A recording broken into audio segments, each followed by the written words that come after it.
pag Poncio Pilato ni ni Maudigs at pagbait-baitan po kasi nabuking yung mga kaalyadong mga retired generals na nagpaplano po ng hindi ka nais-nais.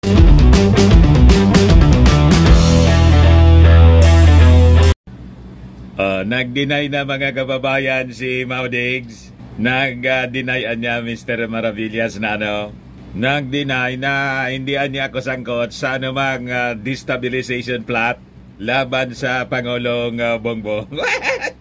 Ayan po ang balita ngayon. Ex-President Duterte denies link to destabilization plot versus Marcos. Hugas kamay siya ngayon, Poncio Pilato. Nabuging kasi mga kababayan agad ni Browner. Nagsalita agad si Browner, pero anya Mr. Maravillas, binawi man agad. Strategy lang yon mga kababayan, siyempre. Importante po, nang pinasingaw ni Browner, yung alingas-ngas, ayaw na supla. Bakit anya Mr. Maravillas, biglang nag-react si Maudigs? Iwan ko sa kanya kung bakit siya nag-react.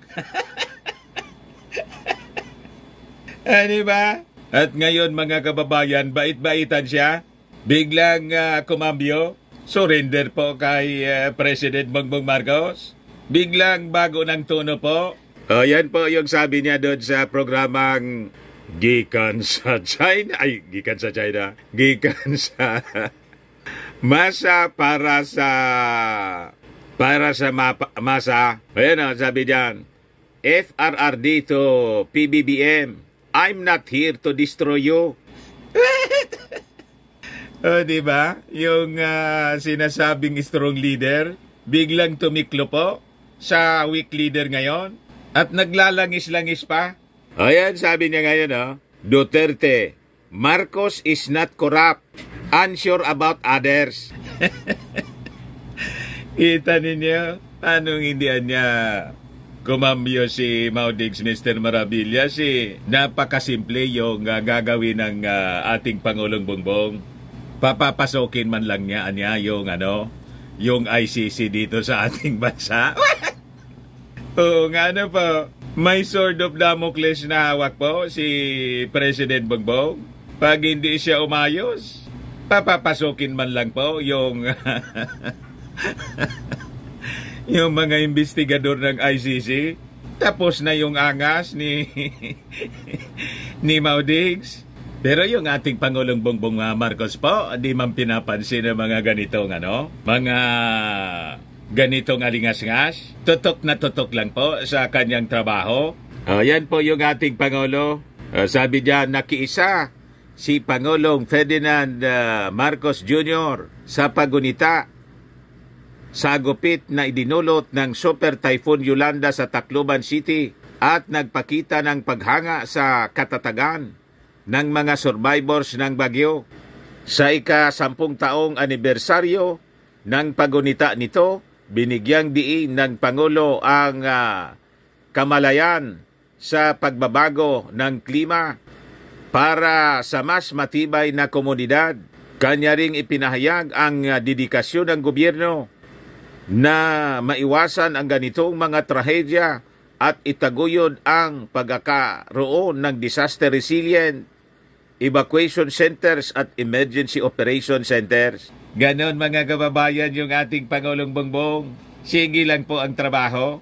Ayan po mga kababayan. Sabi diyan sa sectoral meeting ngayong araw, ipinag-utos ni Pangulong Bongbong na suportahan ang mga probinsya hindi gaanong naapektuhan ng El Nino upang palakasin ang produksyon ng pagkain at tulungan ang mga sektor na nangangailangan kahit pa bumagal ang inflation nitong Oktubre. Tinalakay din sa pagpupulong ang pagsiguro sa kaligtasan at kapakanan ng mga overseas workers sa Israel. Dagdag pa rito, inatasan din ng Pangulo ang tapos sa ilang power plants at mga proyektong pang-transmisyon para masiguro ang maayos na supply ng enerhiya sa bansa. Yan po ang ating Pangulong Bongbong Marcos. Hindi siya apektado ng mga alingas-ngas ngayon ng mga bangayan sa Kongreso at sa Senado. Sige lang po ang trabaho. Di ba? But before kong ibigay sa inyo yung full story ng Poncio Pilato ni ni Maudigs at pagbait-baitan po kasi nabuking yung mga kaalyadong mga retired generals na nagpaplano po ng hindi ka nais-nais. Click subscribe mo na dito sa ating YouTube channel and hit the notification bell para lagi po kayong updated mga kababayan ng mga kaganapan dito sa ating bansa. Like and share na rin po ninyo ng ating video. Saka wag na rin po ninyo mga kababayan na skip yung ating mga commercial ads para tuloy-tuloy lang ang pag-unlad ng Bagong Pilipinas. Sa mga nag-aanap pala ng malinis at spacious fitness gym, bumisita lang po kayo sa aming Colossal Fitness Gym. We also offer Grab car rental with our brand new 2023 model Toyota Innova. Yan po mga kababayan. We also accept booking for those who are planning to travel via PAL and Cebu Pacific. And may bills payment din po kami para sa mga Meralco bills ninyo, PLDT, etc. Ang Colossal Fitness Gym, located po siya sa 3rd floor ng Security Bank Building, Lanco Business Park, Legazpi City, Albay. Para sa inyo mga inquiries, contact lang po ninyo ang aking anak, Gilon Maravillas. Cellphone number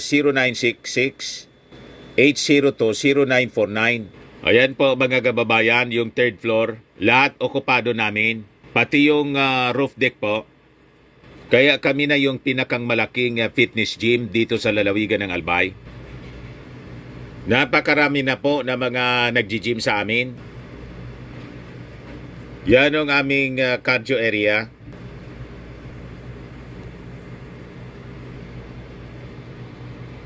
Ayas, maganda pa. Beautiful niya, Mr. Maravillas. So, balikin tayo mga kababayan dito sa ating kwento. Yung pagbait-baitan ni Maudigs at Poncio Pilato. Nag-deny pala niya, Mr. Maravillas. Nag-deny po, oh. Yan kasi daldal ng daldal. Ayaw manahimik. Sabi dyan sa balita, former President Rodrigo Duterte denied allegations that he is behind the reported destabilization plot against President Marcos, as he remarked that any talks anya of Akudita should be out in the open. Yun na nga po yung ginawa ni General Browner.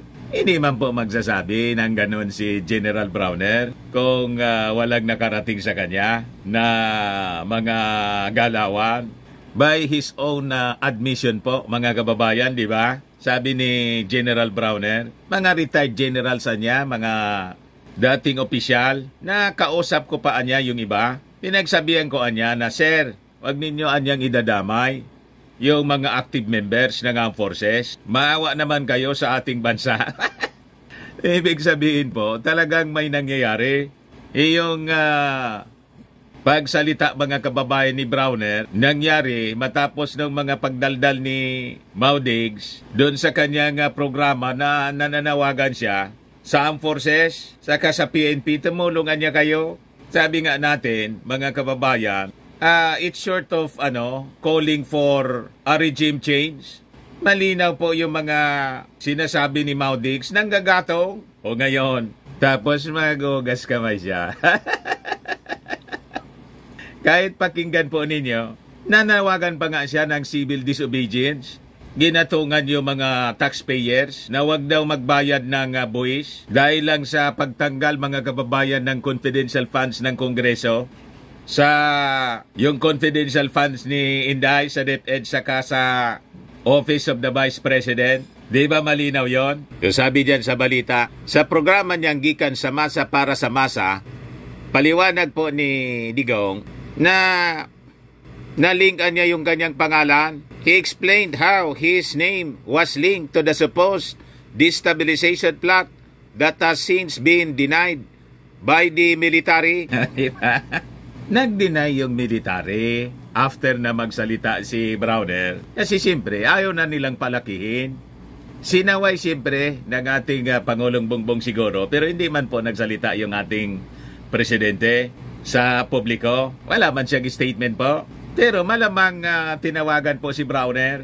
Kaya after, a day after, biglang kumambyo yung armed forces.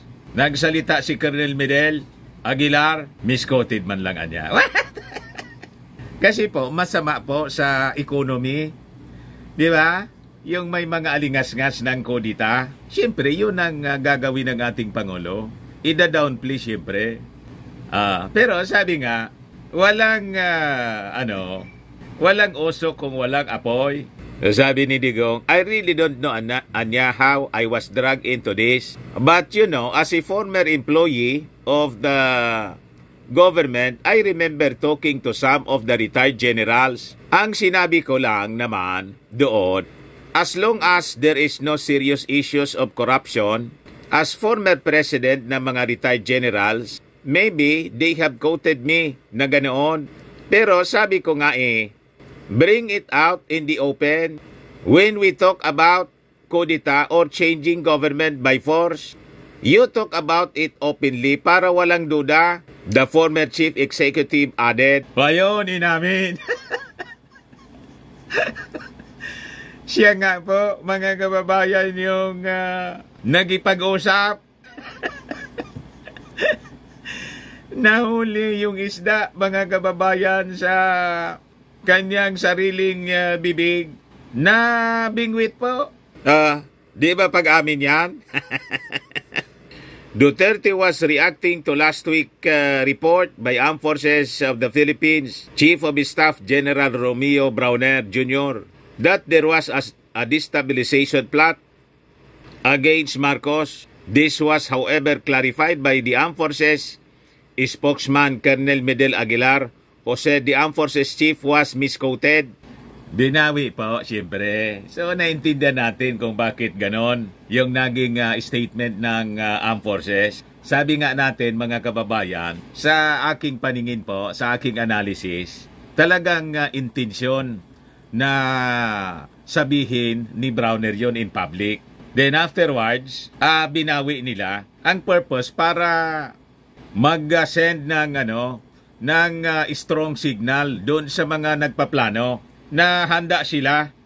Di ba ganon, mga kababayan? Kasi pag yung mga masasamang plano ay binulgar mo, siyempre masusupla po. Kaya purposely, sa tingin natin, talagang sinabi yun ni Browner. O ngayon, sa pagkambyo ni Digong, sabi diyan sa balita, the former president, however, has assured that he sees no issue that would create a turmoil in the short or long horizon. Biglang bawi pa. Pero sabi niya, instead, he told the military that rampant and controlled corruption and abuse of authority are the main reasons that could lead to the overthrow of a government. Di ba, mga kababayan? Nagpaparinig. Yan kasi, mga kababayan, daldal ng daldal. Para man lang mga kababayan, inamin niya ito. Sabi ko, what would bring the government down is pag malaman ng tao ang pera nila ginagastos para sa sarili mo. That's what I told the military. Di ba, aklaradong panggagatong ito sa military po? Duterte, who was never vocal about his support for Marcos despite Vice President Sara Duterte teaming up with him for the May 2022 elections, is also in the middle of a world war with the House of Representatives following its decision to realign his daughter's proposed 650 million confidential funds for 2024. Paliwanag po niya, with every information at the President's disposal, he should be aware of coup attempts and use his power to counter threats to democracy. Of course naman, alam ng ating Pangulong Bongbong. Kaya lang hindi man po nagsasalita siyempre. Pero sigurado naman po ng ating Pangulong Bongbong Marcos, with their experience po ng kanilang sa kanilang tatay, sa nangyari sa kanilang tatay, maingat na po ngayon. Di ba? Alam nila kung sino yung mga naglalaro. O ngayon, ito yung statement mga kababayan ni Mau Diggs. Iparinig ko po sa inyo yung kanyang sinabi. Ito po, pakinggan natin yung sinabi ni Mau Diggs. Remember guys, remember Mr. President that I'm here just to say a few things to correct. Just little errors. Hindi naman malaki. I'm not here to destroy you. You are no longer a candidate. You are a working president. And wala naman akong ambisyon. Before your term ends, baka patay na ako, matanda na ako. Magtulungan na lang tayo. And when I say that with sincerity that magtulungan na lang daw. Biglang cambio pa. Mr. President, fairly good. So improve on it. Maybe the next time that I would sit here to talk to the nation, you'd be making it good. And then I'd be happy if you strive to go the next step, which is very good. And if you reach the pinnacle of the best president, then I would be the happiest person on earth. Ayun, mga kababayan. Naglangis. Very happy daw siya kung maging best president. Si President Bongbong. Not so good. But nandoon yung word good. Patungkol. Diba? Biglang bumait mga kababayan si Mau Diggs. Di ano niya Mr. Maravillas ang masasabi mo doon sa statement ni Mau Diggs? Naramdaman siguro mga kababayan ni Digong na hindi niya basta masisindak yung ating Pangulong Bongbong Marcos. Pati si Martin Romualdez, hindi nila masisindak na mag-ama. Kaya biglang kumambyo. Diba? Pero Mr. President, ingat pa rin po. Kasi mahilig po sila sa double talk. Lalo ninyo pong paigtingin yung inyong security at saka intelligence gathering para di po kayo matulad sa inyong ama. Di ano niya Mr. Maravillas yung statement ni Mau Diggs na sabi niya si Marcos Anya hindi corrupt. But hindi ko anya alam kung yung iba, I'm unsure anya about others. Pado na lang po. Pado na lang po, siyempre. Ayan sabi niya, Duterte, Marcos is not corrupt, unsure about others. Duterte said Austerplatz have always been historically linked with corruption but claimed that Marcos was not corrupt. According to Duterte, Marcos should identify which agencies are problematic to prevent any forceful overthrowing of his government. May pa-advise na ngayon po. Malamangan niya Mr. Maravillas. Cover lang ito ni Digo. Malamang po. Ayan po, sabi niya dyan Diyan niya ako sigurado with other officials of the current government. May patama pa rin po sa Kongreso na inakusan niya po na bulok. Siyempre naman niya Mr. Maravillas para hindi naman masyado mapahiya. So sabi niya dyan, so walang problema yan. Marcos should know kung saan ang mga weak points niya, especially corruption. Doon siya mag-concentrate. Duterte advised his successor to seek the help of the military to do this. There's always the military. Mautosan niya because upon his orders, the military can always intervene. Ayan na nga po. Kaya nga po nagsalita si Browner para masupply yung mga mga alingas-ngas. Diba? Anyway, yan man lang po ang mga latest ngayon. Baka lang gusto niyo po itong itry. Firmax Firming and Lifting Cream. Pinapahid po sa mga pulses and affected area. Mainam po sa paninigas ng mga kaso-kasuan. Ito naman po, Automax Revitalizing Serum. Sa mukha naman mga kababayan yung application. Anti-aging po siya. You will look 10 years younger than your age. Sa mga cancer patients naman po, baka lang gusto ninyo itong itry. Ning siya Red Mix Fruit Drink. Hindi man po siya gamot, full supplement siya. Kaya lang, gawa siya mga kababayan sa goji berry. Yung goji berry may anti-cancer properties. Ayos? Yung mga inquiries po ninyo, dumiretso na lang po kayo sa aming messenger sa Facebook para masagot namin agad. Ako po si Dante Maravillas. Bye-bye po. God bless.